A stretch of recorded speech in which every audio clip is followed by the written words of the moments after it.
খতিবে বাঙ্গাল খ্যাত লন্ডনী হুজুর জুনাইদ আল হাবিব। জুনাইদ আল হাবিবের হাসিনার পতনের আগের এবং হাসিনা পতনের পরের বক্তব্য।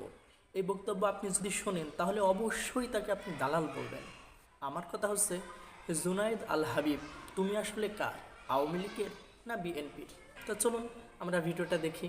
জুনাইদ আল হাবিবের কোন বক্তব্যের কারণে অনেকেই তাকে দালাল বলছে। হাজার হাজার আওয়ামী লীগের নেতা কর্মী, মসজিদ মাদ্রাসা কমিটির পরিচালক, গত সরকার এসে আল্লাহর উপর পূর্ণ আস্থা ও বিশ্বাস সংবিধান থেকে কেটে দিয়েছিলেন। এই দেশের হাজার হাজার আওয়ামী লীগের নেতা কর্মী আছে যাদের যাকাতের দ্বারা মাদ্রাসাগুলি চলে। নারায়ে তাকবীরের স্লোগানকে বলছো তোমরা রাজাকারদের স্লোগান, নারায়ে তাকবীরের স্লোগানকে বলছো পাকিস্তানিদের স্লোগান।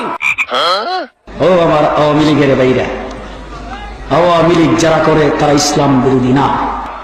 আওয়ামী লীগের নেতা বঙ্গবন্ধু শেখ মুজিবুর রহমান দেশ স্বাধীনের পরে ওআইসি সম্মেলনে যোগদান করে সর্বপ্রথম আমার এই দেশকে বিশ্বের মানচিত্রে দ্বিতীয় বৃহত্তম মুসলিম দেশ বলে ঘোষণা করেছেন।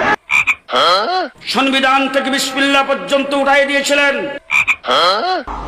কাকরাইল মসজিদের জায়গা বঙ্গবন্ধু শেখ মুজিবুর রহমান সাহেব বরাদ্দ দিয়েছেন। ইসলামিক ফাউন্ডেশন শেখ মুজিবুর রহমান সাহেব করেছেন। তোমরা সারা বাংলাদেশের প্রত্যেকটা মানুষের মুখ থেকে জয় বাংলা বের করতে চেয়েছো, নিজেরাই আজকে জয় বাংলা হয়ে গেছে।